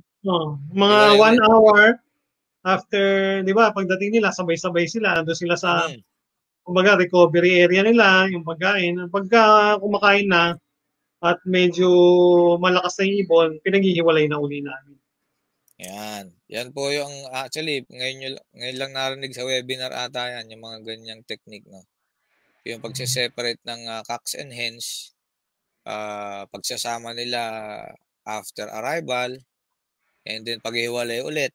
Uh, ano ba matatawag dyan, sir? Hindi naman yan, sir, widowhood eh. Pwedeng double widowhood dahil magkasama yung lalaki at babae. Ah, parang gano'n nga. Mm. Oo, kasi kung natural naman yan, kung natural yan, magkakasama lang sila. Kung sino yung magkaka-pair. Actually, yon yung Pero natural may mga system. nananalo din na natural system na Mm. magkakasama talaga yung kakinhin. Pero sa akin, sa sarili ko lang na sistema, pinaghihiwalay ko kasi nakikita ko minsan pagkakasama talaga yung kak tsaka yung hen, hindi sila napapahinga eh. Mm. Hindi sila Hindi, nakaka-recover tsaka, kasi nakabulan ng ulan. yun, sir, sa natural system kasi, may panalo talaga dyan, sir. Kaya lang, tsambahan yung date. Ibig sabihin eh, kunwari po, nag-pick yung ibon nyo ng Sunday, nag-champion siya. Hindi nyo sinasadya kasi hindi nyo alam kung nagkapares o ano yung nag-motivate sa kanya, bakit siya nag-champion. Not like kung yun parang ganyan na nakasalibasi tapos magwi-widowhood kayo. Tulad ng pamamaraan ni Mang Tom. Ako din ho, sir, hindi ako nag-stick sa isang method. Magna-natural ako sa umpisa, mag-separate ako sa celibacy. Tapos magwi-widowhood ako, either double widowhood yan. Sa ganun pong paraan, matatimingan nyo. Kailan nyo Oo. gustong mag-pick yung ibon. Hindi ho katulad ng natural, ah, nagkataon, gumanda yung kondisyon yung ibon o kaya nagkaroon siya ng motivation kasi nagkaroon siya ng asawa. So, Hmm. naging normal, meron siyang niligawan o kaya nag-mature na yung hormones niya, nanligaw siya, na-inspire na umuwi. Ganun ho. Pero hindi katulad doon nung kayo ang may control, kailan nyo gustong pagparisin. Pag Oo. pinagpares nyo ng ganito, magpipik siya ng ganong araw, alam nyo na. So, makakapag-prepare kayo, gusto nyo mag-pooling sa linggo, alam nyo gagawin nyo. Puwede, Di oo. ba? Di ba? Makakapag Pero kayo, ayan. Good morning kay Sir Clives Love. Nanonood si Sir Clives. morning. Ayan. Tapos, teka. Merong, yung Team Tala, si Romnick Kutamora. Ayan, good morning, Sir Victor and Sir Gino. Shout out, Tala. Ayan, yung mga Team Kubo na nasa San Jose del Monte, Bulacan. Ayan, sila Inocencio Gois, Panakto lang, Lobelito, Sandagan, Ronan Britannia, Delicana, Raymond Limpin, Rylop, Ronan, Delicana ulit. Ito si Clives. Ayan, di napag-usapan na yan. Kita mo, maglolobat. Ano yung maglolobat? Wait lang. Siguro yung dahil may kapares kaya siguro Opo, yun yung sa akin, yan yung tingin ko na malaking factor dun sa motivation talaga ng ibon. Kasi ang normal na ibon, normal gusto umuwi. Pero tulad ko, kunwari, ako ho, dahil ako'y mayroong bagong inakay, talagang kahit ano po ginagawa ko sa Umuwi labas. agad. Oo, magkaroon ako ng pagkakataon makauwi na mas maaga, uuwi ako mas maaga. Ganon din ho yun sa kanila eh. Meron silang, may inspire Motivation. sila na, mamomotivate sila umuwi agad. Kasi nga, it's either may kaaway sa kabilang perch. It's either may asawa, may boyfriend, may girlfriend. Meron ho akong kwento ko lang yung aking ibon na si Lucy. Yung aking champion ng Santa Ana. Nung umpisa po, si Lucy, first lap, champion na siya. Tapos, dahil naka-natural pa ako noon, nalaman ko, kaya nag-champion, may boyfriend. O, ngayon, nung second lap, nagka-smash. Yung asawa niya hindi nakauwi. So madaling sabi, kasama sa na-smash si Lucy, late dumating. Tapos nung third lap, fourth lap, fifth lap, si Lucy, naging above average na lang yung performance niya. Top 20, top 30, pero okay pa rin. Pero sabi ko, kasi si Lucy ayaw pumares niya sa ibang lalaki. Siguro in love siya doon sa unang niyang boyfriend. Ayaw niyang pumares talaga sa iba. Pero nung time na sabi ko, kasi napansin ko siya, pag nagme-matos ako, kitang-kita ko yung hagod ng ibon na yun. Pag kumakampay siya, meron siya talagang tulin na alam ko hindi kayang abutin ng iba. Kasi nakikita ko dahil nagme-matos ako, nag-3x3 ako, nagsi-single toss ako before. Ngayon, hindi na. Dati nagsi-single toss ako. So, nakikita ko yung lipad ni Lucy. Sabi ko, iba talaga yung hagod ng ibon na yun eh. Magkapatid sila actually. Si Lucy tsaka yung kapatid. Kaya lang, itong kapatid nagkabulutong. So, nung second lap ata yun, wala. Na siya. Tigil na siya dahil nagkabulutong. As in, masama na yung lagay niya. Hindi ko na tinuloy. Si Lucy, so naging above average na lang yung performance niya. Sabi ko doon sa lopman ko, sabi ko, 2 beses na kami natatalo sa pooling before Santa Ana. So, Santa Ana, sabi ko, last na to. Kailangan makabawi na tayo. So, wala akong ibang chance na alam kong mas maganda yung magiging result ko kung si Lucy yung lalaban para sa amin, sa team namin. So, etong si Lucy, after nung parang, ano ba yung bago mag-Santa Ana, sir? Gataran. Mariina. Gataran. Gataran ata, Gataran. After Gataran, si Lucy, nilagay ko sa malaking kulungan na siya lang. Tapos namili ako ng pinakamalakas ko, mamara akong kak. Yun. Tapos itong mapansin namin, mga midweek, mga Wednesday, sabi ko doon sa lopman ko, Boyet, mukhang Paris na si Lucy. Sabi ko, yari na, ayos na to. Pag, dahil kitang-kita namin, tapos sabi ko, ilagay doon sa mismong flyer slope. Tapos namili siya ng mga box nun, kasama niya na yung asawa niya. Yan yung sinasabi ko po na kung alam nyo yung paraan, matatimingan nyo po kung kailan nyo sila gustong mag-pick. Hindi katulad po ng natural na hindi nyo alam kung kailan sila nag-asawa, kung merong gumugulpi sa kanila doon sa loob, hindi nyo po hindi nyo po mabibigyan sila ng matawag na motivation. Lalo na't nagugulpi. Hindi katulad niyang kayo po nagpe-pair. Ayan, sa madaling sabi po, ito pong si Lucy, nag-champion ng Santa Ana.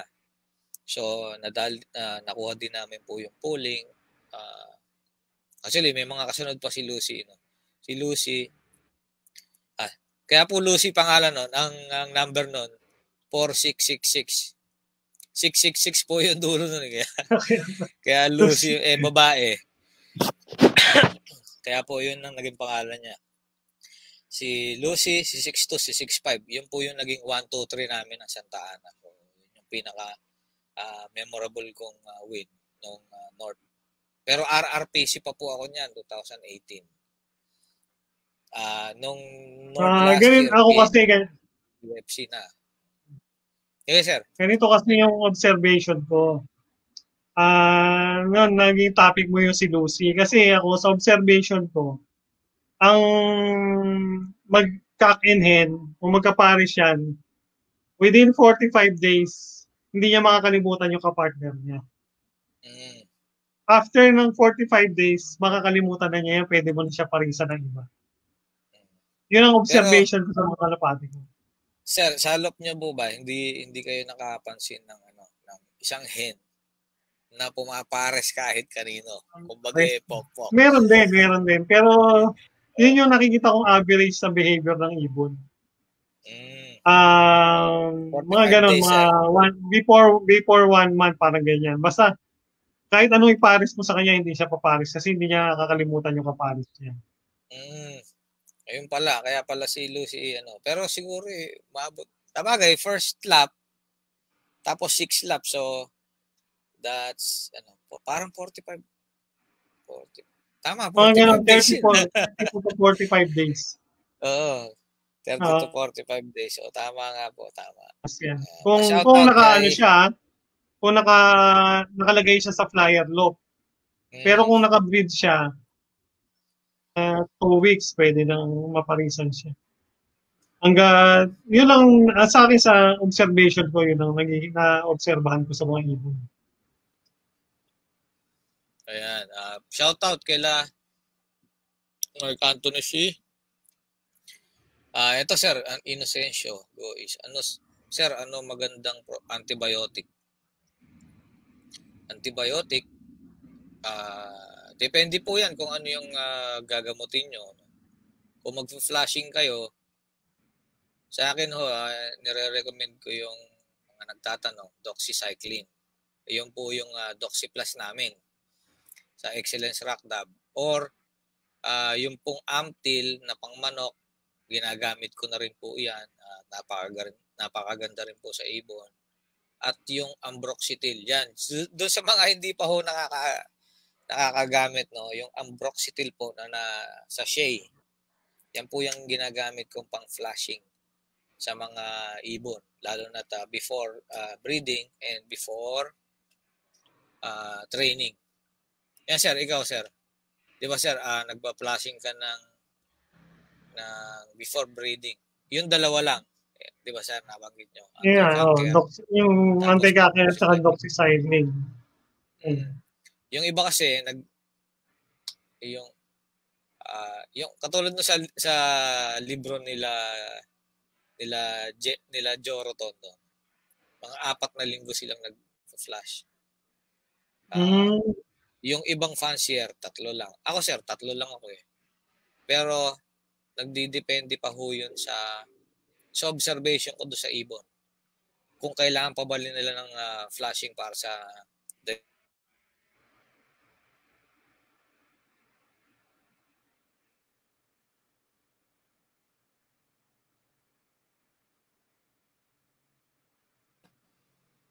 ayun. Nawala, sir. Wala. Ako ba yung nawala o ikaw? Parang ikaw yung tumigil eh. Yung okay po. Kasi ako, yung sa akin, yung yung pag-iibon kung hanggat maaari, simplify natin. Sinisimplify lang. Yun lang sa akin. Sarili ko lang. Pero talagang, pagka rainy season, nagbibigay talaga kami ng gamot kahit walang sakit yung prevention. Nagbibigay kami sa respiratory. Kahit walang sakit yung ibon, pinabibigyan ko ng 3 to 4 days na gamot. Kahit walang sakit. Parang prevention lang namin. Opo. Lalo na ho doon sa mga laging nababasa yung mga loft. Pag umuulan. Katulad kagabi, ang lakas ng ulan. Dire-diretso yung ulan. Iniisip ko nga yung kalapate ko doon sa rooftop eh. Sabi ko, ano kaya yun? Mukhang nababasa yung mga hen ko doon. Yung mga hen ko kasi nandun. Tapos yung mga kak ko nandito naman sa bahay. So, pareho silang nakapahinga ngayon. Pareho silang nakabilad. Sa akin ho kasi, sa breeder, gusto ko nauulan na arawan para makikita ko kung sino magkakasakit o hindi. Pag nagkasakit yun, during do sa time na yun at yung iba hindi ko gagamitin yun sa susunod na breeding. So, yung sa akin din, ganun eh, yung separation ko na, napuntahan mo naman yun, di ba? Open lang. Wala nang arawin lang sila doon. Okay naman, wala naman akong na-encounter na nagkakasakit, nagkakasipon. Basta yun lang, binibigyan ko lang sila ng prevention every month, nagbibigay ako. Yan ang 3 days sa sunod-sunod, lalo pag nag-uulan.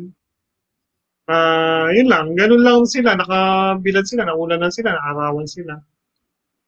Kasi parang observation ko, pag ang ibon race finisher o winner, hindi agad nagkakasakit, hindi basta tinatablan ng sakit. Yes po. Actually, sir, karaniwan ng mga winner, hindi sa akin din talaga. Isa yan, sir, sa ano? Isa yan, sir, kung bakit na-motivate ako na makipagkilala sa inyo or inintay ko kayo ulit na mag-entry sa One Love Race para makakwentuhan. Kasi tungkol sa One Love Race, dyan ko po natutunan o yan ang nagpatibay sa akin nung nung jury na ang merong mga ibon na hindi nagkakasakit. Normal na hindi nagkakasakit. Merong iba na sakitin. Diyan ko po napatunayan niya sa One Love Race. So, pag merong nagtatanong sa akin kung anong mga ibon ang dapat na kinukuha o binibili, ang sinasabi ko, ibon ng One Love Race. Kahit saan galing yan, basta galing One Love Race. Bakit? Yung mga ibon na yan, dumaan yan sa matinding pagsubok. Imagine niyo kung yung ibon nyo araw-araw nakasakay sa truck. Ganun ho sa One Love Race. Dahil ho ang ibon, iba-iba ang origin. Kunwari, ibon ni Sir Alan, ibon ni Sir Clives, ibon ni Sir Romy, ibon ni Kabayan, ibon nung iba. Ngayon po, sa tingin ko may 100 na higit tayong fans here na kasali sa ADL. Lahat po yan may kanya-kanyang pathogen ng bacteria and virus na dala. So yun, ilalagay nila sa isang lugar. Yung mga ibon po na may hina, sigurado ho magkakasakit. Kahit na ho, anong ingat namin sa prevention. Kasi po, pagdating ng ibon nyo doon, i-flush namin yan ulit eh. Para sigurado po na yung ibon malinis natin. Tapos nababakunahan yun natin, yung mga ibon. So, yung iba talagang proven, hindi nagkakasakit. Yung iba, wala pang 1 linggo sa quarantine, may sakit na. So, dyan po, dyan po natin maiisip, anong kakulangan? Kasi doon, kunwari po, sa amin, sa side ng EDL, dahil po kami yung gumagawa, kami po yung nakakita ng ginagawa ng ibon, at alam po namin kung ano yung ginawa namin at binigay.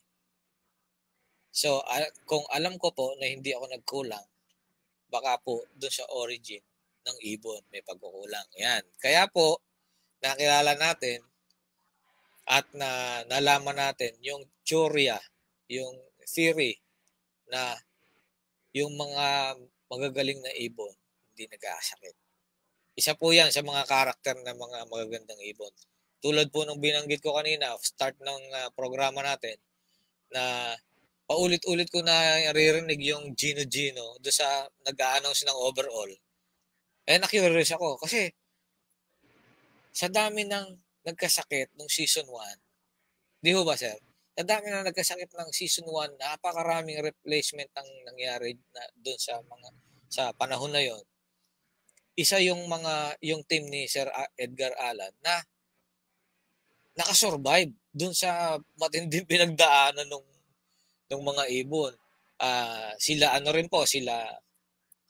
Sir Romy, yan, sila Sir Ramil del Rosario, yan pong mga ibon na yan, kahit nagkasakit na yung karamihan, yung mga ibon nila hindi nagkasakit. Bakit po? May record po tayo niyan nung first and second season na lahat po nakakaranas o nagkakasakit. Nilalagyan po natin ng mark bago pumunta ng hospital. Pag galing sa hospital, magaling na, aangat, minamarkahan po natin para yung mga ibon, meron po tayong tinatawag na parang third offense. Sa akin kasi pag 2 beses na nagkasakit, pas magiging 3, tinatawag ko po yun sa inyo, yung sir, i-replace nyo na lang to, sayang kasi 3 beses na namin to ginagamot. Yun yung before, diba? Ganun ho yung ginagawa natin. Tapos yung iba po is non-reactive sa gamot. So, mas masyado na pong nanaig yung sakit, parang hindi na po sila nagre-react ng tama doon sa gamot.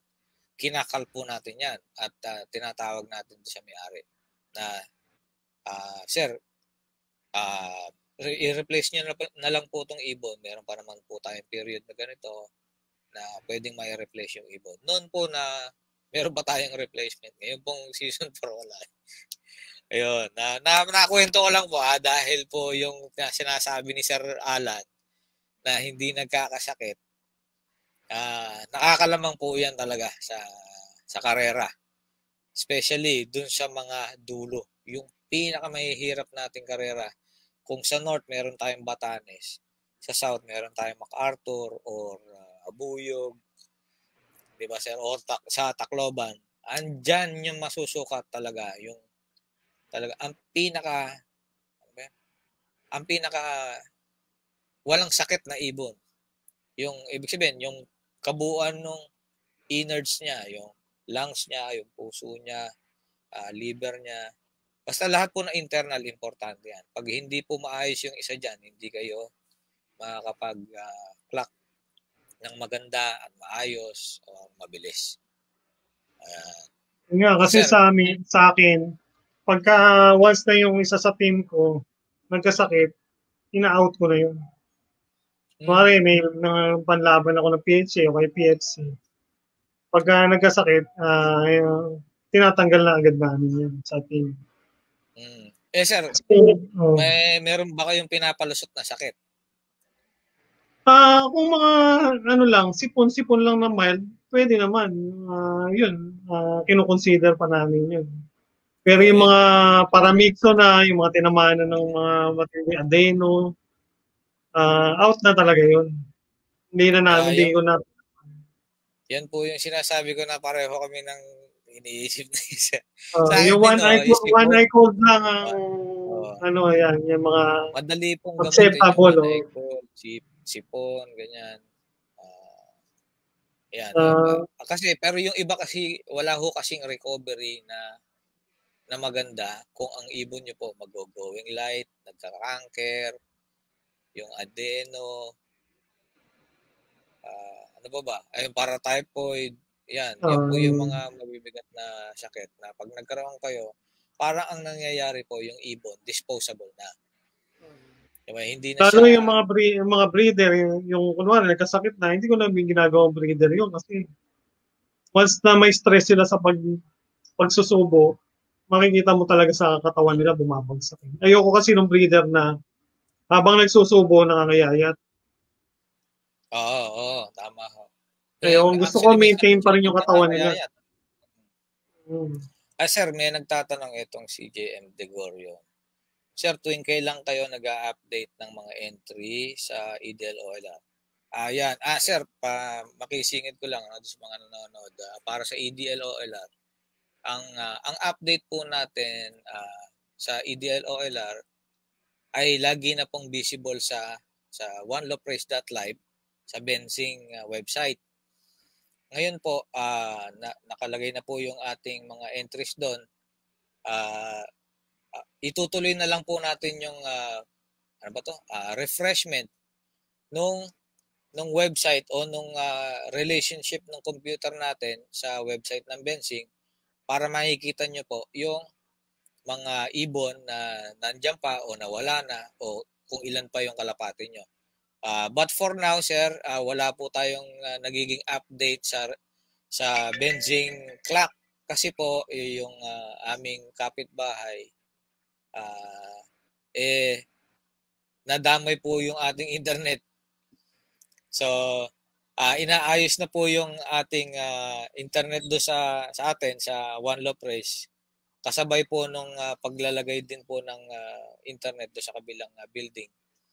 Ayan, as long as maayos na po yon at bumalik na po yung connection ng office ng EDL-OLR, makakapag-refresh na rin po tayo ulit ng relationship ng ating computer sa Bensing.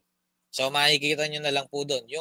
Ang update ng inyo pong ibon ay responsibilidad nyo po na tignan kung nandun pa o ano. Kasi hindi ho namin yan na monitor. At bawat isang ibon po ay hindi namin ho kilala. Not unless kukunin namin yung ibon sa loob, titignan namin sa clock, itatapat namin yung sing-sing doon sa para lumabas po yung pangalan.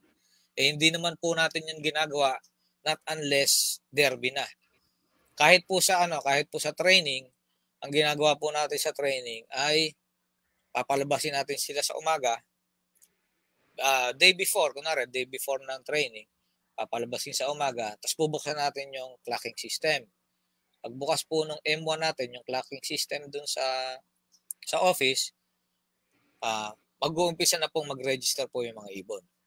So, lahat po ng registered birds na pumasok noong araw na yon at ilo-load ng gabi, yun po yung tinatanggap ni Benzing na basketing list. Yan po. Tapos, yung basketing list, didiretso po sa magte-training na po yon. Tapos pag uwi, ganun ho ulit. Magka-clock huli sila doon sa makikita natin kung may kulang o may sobra. Actually, sir, may sobra. Yung ibang mga, kunwari, hindi nasama sa basketing list kasi po hindi pumasok nung araw na yon. Meron tayong mga ganyang incident. Hindi po makakasama yun doon. Pero pag dumating yung mga ibon at sumama siyang pumasok, kasama siya sa mga clock.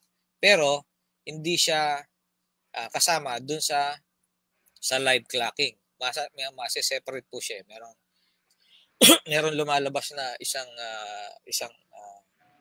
page parang gano'n do sa loob ng Bensing system natin na nakikita namin kung kaninong ibon yung late.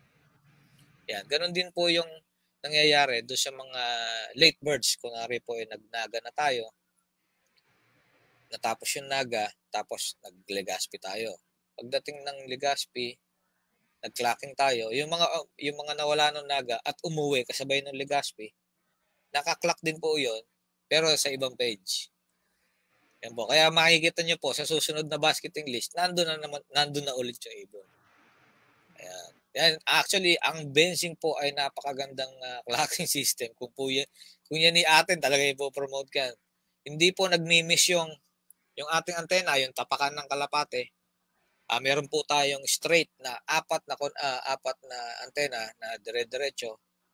Kahit po sabay-sabay po tumatapak yung ibon doon, alam ni Bensing kung sino talaga yung pinakaunang tumapak. So, wala tayong miss. Hindi tayo nagkakaroon ng piggyback. Hindi katulad nung dating stall trap yung natin. Pag may pumatong na gano'n, wala. Di ba? Nagmi-miss.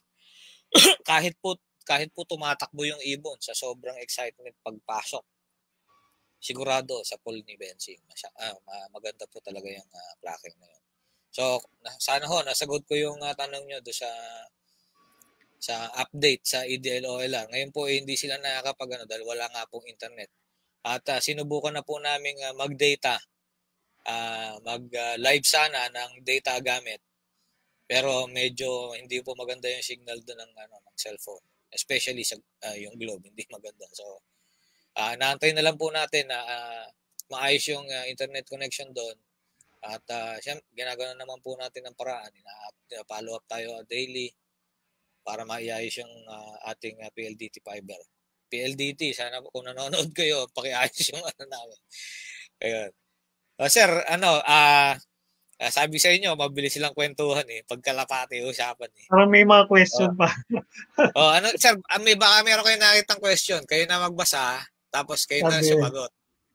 Pwede po bang si Primo Bravo, pwede po bang magtanong since syllabus po ang method?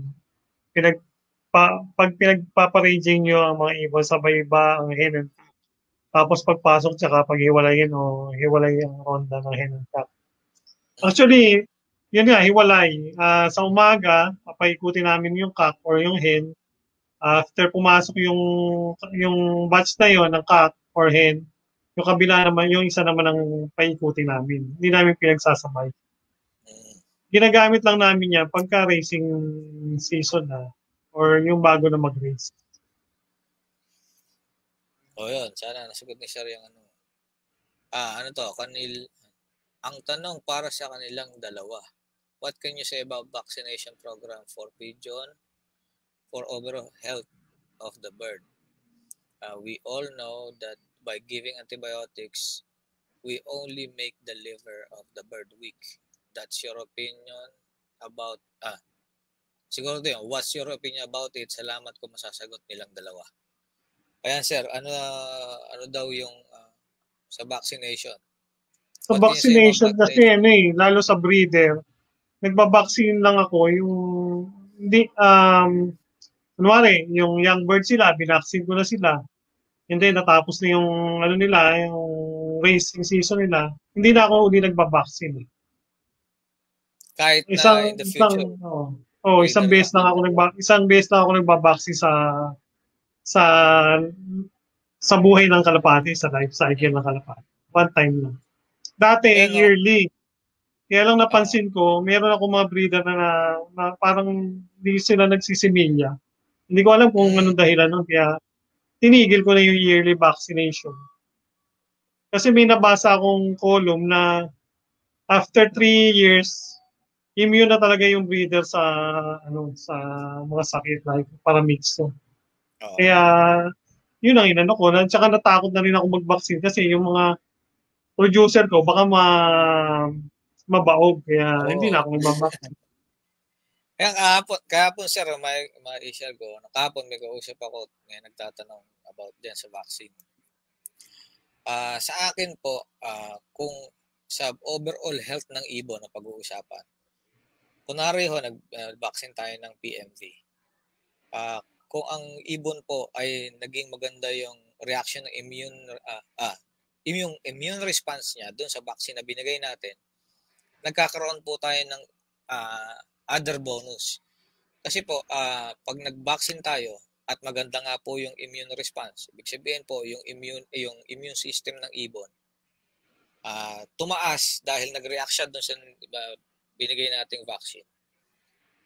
Ang bonus natin doon, dahil tumaas yung immune system, yung ibang mga sakit hindi na rin tumatalab. Like yung, pag napansin nyo po, pag nagbakuna kayo, after 30 days, nasa system na ng ibon yan. Within that month, hindi po nagkakasakit ang ibon, kahit sipon, kahit ano po. Tapos, gumaganda ang kondisyon nila, light, tapos maglulugon. Yun po yung tingin kong tungkol naman po doon sa antibiotics na we only make the liver of the bird weak. Yun. Ang antibiotic po, kung kailangan, wala po tayo magagawa kasi kailangan. At yung atin naman pong liver, yung kanilang liver pala, hindi pala sa atin. Yung kanilang liver, kaya naman po nila yan. Yung mga antibiotic na yung ginagamit natin. Kung hindi po, ganito yan, kung hindi po nila kaya, sigurado mamamatay yung ibon. Ngayon, pag ang ibon hindi namatay, ang liver po ay isa sa mga miracle din. At tingin kasi natin sa liver masyado mahina. No? Ako, hindi ako naniniwala doon. Actually, ang liver lang ang nakakapag-rejuvenate ng kanyang sarili. Ang liver lang yung pag tinanggal mo, tapyasan mo, tutubuan ulit yan. Ang kidney, hindi pwedeng ganyan. Ang lungs, hindi pwedeng gano'n. Ang puso, basta lahat, hindi pwede. Liver lang nakakapag-rejuvenate ng sarili niya. So, yung antibiotic, kayang-kaya niya yan. Kung pwede natin silang tulungan sa liver supplement, like yung sa amin, yung Liberator yung ginagamit namin. Actually, kasama sa programa ko yan. Once ako nag-antibiotic, The day after ng antibiotic ko, Liberator.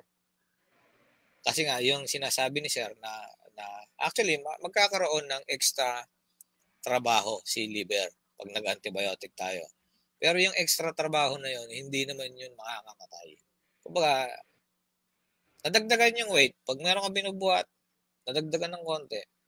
Pero after mong tanggalin yung magandang weight, bigyan mo ulit ng pang-suporta. Wala naman hong problema yan. Yung, ang pinakamalaking problema yung sinasabi ni Sir Alan na yung producer nyo pag nabaog ang daming nawala. Pag yun ang nabaog, maraming nawala. Bakit? Hindi na siya makakapag-produce ng katulad na ibinigay niyang mga winner before. Yun. Kaya ang iingatan din natin yung isa, yung reproductive system naman ng kalapate. So, yung sinabi ni Sir, actually, magandang insight yan dahil ako before, yearly din ho ako mag-vaccine. Dahil yun yung sinasabi. Yun yung itinuturo sa internet, yun yung sinasabi ng mga kilala nating mga idol natin dyan, na yearly, mag-vaccine kayo. Pero dun sa insight nyo, Sir, yung experience nyo, kung meron nagkakaroon ng ganong incident, nababaog yung ibon, medyo mapapaisip na lang tayo dyan. Meron tanong, Sir. Dito sa aking cellphone, may nagtanong, gumagamit po ba kayo ng live vaccine? Hindi. Yung ano lang, yung injectable na parang so. Yung killed, inactivate vaccine, kung tawagin. Ayun, Sir.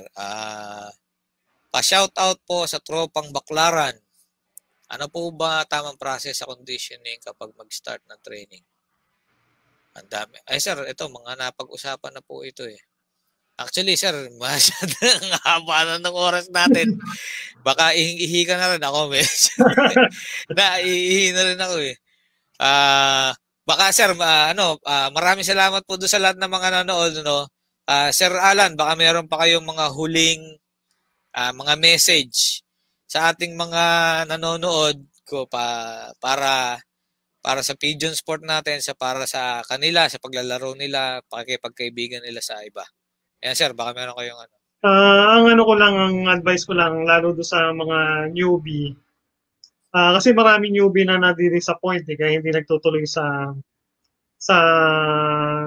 pagkakalapate kasi, di ba, lagi silang natatalo, lagi silang yung kumbaga hindi sila nananalo. Ngayon, yun ang pinakamaganda pinaka-advice ko sa inyo. Kung bibili lang din kayo ng ibon, yung kumuha na kayo sa alam yung nananalo. Marami naman dyan na kahit mura lang magbenta pero lagi consistent naman nananalo eh. Tsaka huwag kayong mahihiya makipagkaibigan kasi sa pigeon in the world, marami naman kaibigan na madaling lapitan, lalo pagka nag-member na kayo ng club. Makipagkaibigan lang kayo. Dapat tong pigeon industry sa Pilipinas lalong lumago. Paano lalago? Yun nga yung sinasabi ni Vic na wag kayong mahihiya o yung pride sa pagbili sa kapwa nyo fancier. Kung alam nyo naman na nananalo sila, mag-acquire kayo ng ano nila. Kasi sa Europe, tignan mo, yung mga big time doon, sila Van de Merwe, bumibili din sila ng ibon sa kapwa nila mga fancier. Dapat ganun para yung pigeon industry, yung ano natin, lumago. Hindi lang yung puro isa na nanalo, dapat may challenge ba na lahat na makatikim din ng panalo. Dapat ganyan maging open-minded tayo para ako, hindi naman kung sino yung gusto mag-acquire. Open naman ako. Yung mga nakukuha nga sa akin. Minsan nga, may nag-chat sa akin. Yung daw gift bird ko. Pakibigay ko daw yung bloodline. Nung nagulat siya, ang naibigay ko pa sa kanya, anak ni Speedo, tsaka apo ni Barco. Lahat ng producer ko nando sa ibon na yun.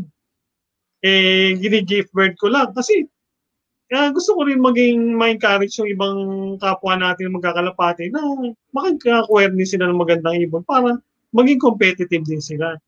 Hindi yung puro Opo. tayo na lang, di ba? Dapat mag-share din tayo sa kapwa natin.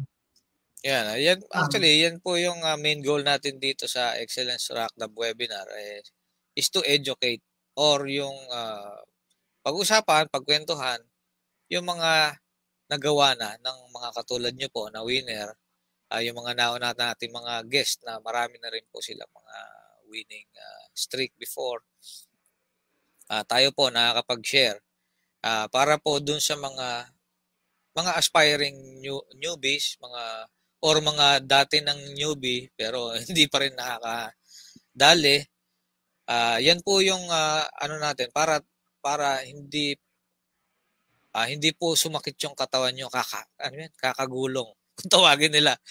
'Di ba? Yun yung tama ho kayo na marami pong nagko-quit na mga fancier dahil po hindi na nanalo.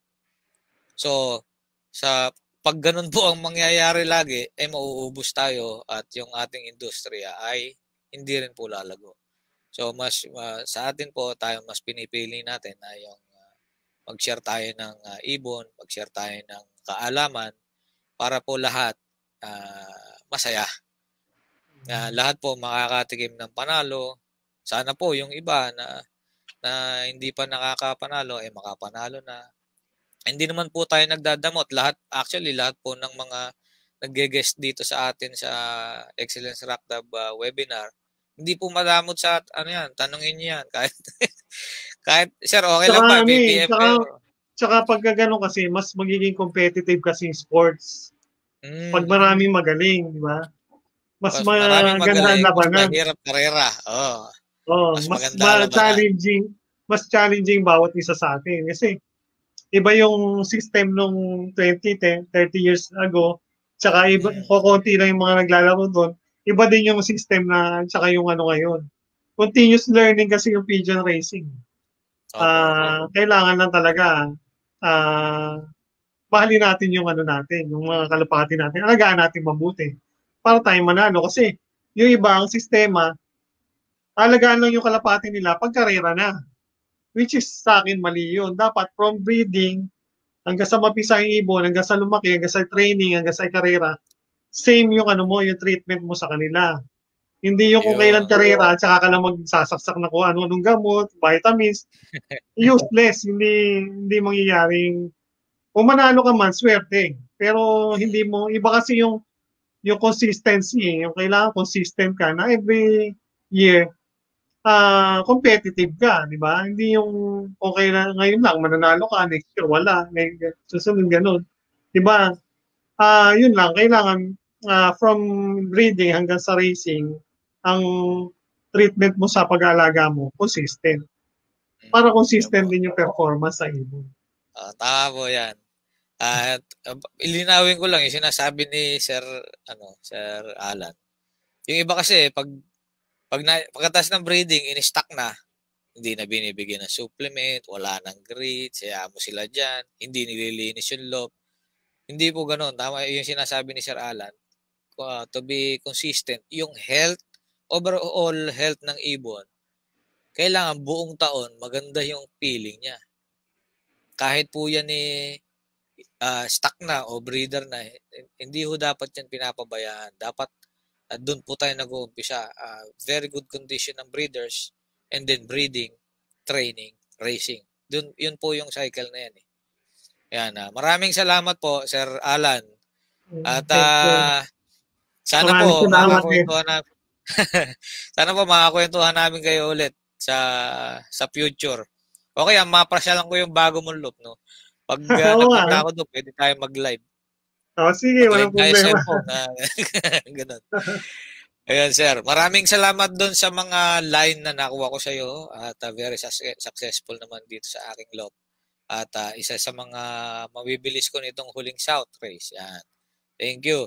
Sa lahat po ng mga nanood, maraming salamat po. Umasa po kayo sa mga susunod po na ating webinar ay tuloy-tuloy pa rin po tayo mag-share ng mga kaalaman natin sa pag-iibon, sa pagkakalapate at yung ating mga magiging guest ay uungkatin po natin yung kanilang mga sikreto. Tulad po ng mga nakuha natin kay Sir Alan,